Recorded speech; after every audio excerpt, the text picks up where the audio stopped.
I want to talk with you for a minute about living for others.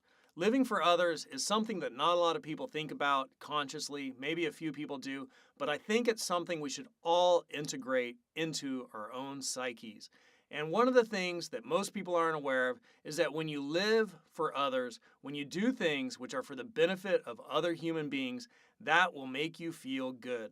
There's a principle in psychology that when you do something that aligns with your nature, it's called the pleasure principle. When you do something that aligns with your nature, it's going to be pleasurable.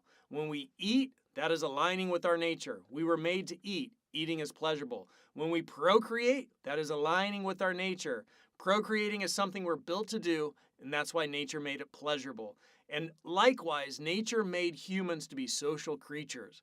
So when we do things which are social, which are pro-social, like living for others, thinking of others, that is aligning with our nature, and that will make us feel good. So this is a really interesting concept. Here's something I want you to try. I want you to go out and do Project Do Good. And so Project Do Good is an experiment. It's an experiment you're going to conduct, and you're going to measure the results yourself. And what you do is I want you to do 10 things which you normally would not have done, which are pro-social. Pro-social meaning for the benefit of other humans. They're for the good of all. Thinking of others, living for others, right? Do 10 good deeds which are pro-social. They don't have to be big. If you see a piece of trash on the ground, pick it up. If you see somebody come into the building you're just about to enter, hold the door for them. If you're grocery shopping and you're in a rush, you would have normally left your cart right there in the parking lot, blocking a stall from somebody else being able to park there. Take your shopping cart and push it back up to the front of the grocery store. And when you do each of these 10 pro-social behaviors, each of these Project Do Good deeds, when you do each of them, just note to see how it makes you feel. When you align with your nature, your social nature as a human, and you take pro-social behavior, pro-social actions, does that make you feel better?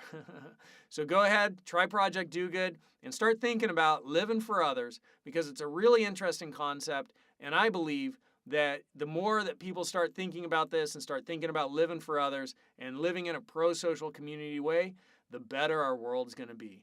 Give it a try. Let me know what you find out.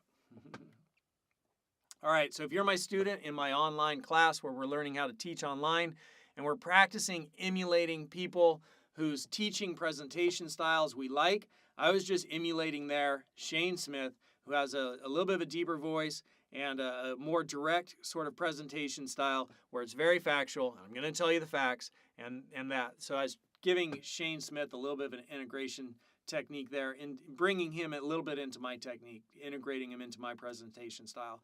So that was me both teaching something I believe in and something which is important, and then also teaching other students how to teach online, and then also providing the solution to a hands-on exercise, which we're doing in my course, Learn to Teach Online for Fun, Profit, and to Help Others.